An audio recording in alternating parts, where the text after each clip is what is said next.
চলুন আজ একটা বেশ মজার নতুন ইংরেজি শব্দ শেখা যাক, আর সেটা হলো প্যানেসিয়া। সহজ কথায় প্যানাসিয়া মানে হলো এমন কোনো একটা জিনিস যা সব সমস্যার সমাধান করে ফেলে। মানে এমন একটা সমাধান যা সব কিছুর জন্য কাজ করে, যাকে আমরা বলি কিওরো। চলুন এবার কয়েকটা উদাহরণ দেখি, তাহলে ব্যাপারটা আরও পরিষ্কার হয়ে যাবে।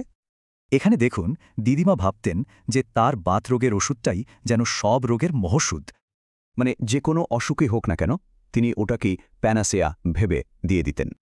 এই উদাহরণে প্রশাসন ভাবছিল যে ট্যাক্স কমানোটাই দেশের সব অর্থনৈতিক সমস্যার প্যানাসিয়া হয়ে উঠবে। আচ্ছা, প্যানেসিয়া কি সবসময়ই একটা ভালো জিনিস? মানে এর কি কোনো নেতিবাচক দিক নেই? কখনো কখনো এটা একটা দারুণ সমাধান বোঝাতে ব্যবহৃত হয়, আবার কখনো একটা অবাস্তব আশাকে বোঝায়। আসলে বাস্তব জীবনে জটিল সমস্যার জন্য কোনো সহজ প্যানাসিয়া পাওয়াটা প্রায় অসম্ভব, তাই না? চলুন দেখি বিভিন্ন পরিস্থিতিতে এই শব্দটা কিভাবে ব্যবহার করা হয়। যেমন ধরুন ব্যবসা, রাজনীতি, এমনকি বিজ্ঞানের জগতেও প্যানেসিয়া শব্দটা শুনতে পাওয়া যায়।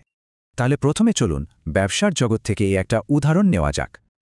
এখানে দেখুন, সিইও বলছেন যে নতুন সফটওয়্যারটা কিন্তু কোম্পানির সব সমস্যার প্যানেসিয়া নয়। আচ্ছা, এবার রাজনীতির দিকে যাওয়া যাক, সেখানেও এর ব্যবহার আছে। এখানে বলা হচ্ছে রাজনীতিবিদের দেয়া সব সমস্যার সমাধানের প্রতিশ্রুতিটা সবাই সন্দেহের চোখে দেখছিল। আর সবশেষে চলুন বিজ্ঞানের দুনিয়া থেকে একটা উদাহরণ দেখিনি। বিজ্ঞানী এখানে বলছেন নতুন চিকিৎসাটা আসার আলো জাগালেও এটাকে সব রোগের পানাসিয়া ভাবা ঠিক না। তাহলে পুরোটা শোনার পর প্যানেসিয়া নিয়ে মূল কথাটা কি দাঁড়ালো? প্যানেসিয়া হলো একটা জটিল সমস্যার খুব সহজ সমাধান, যা আসলে বাস্তবে প্রায় হয়ই না।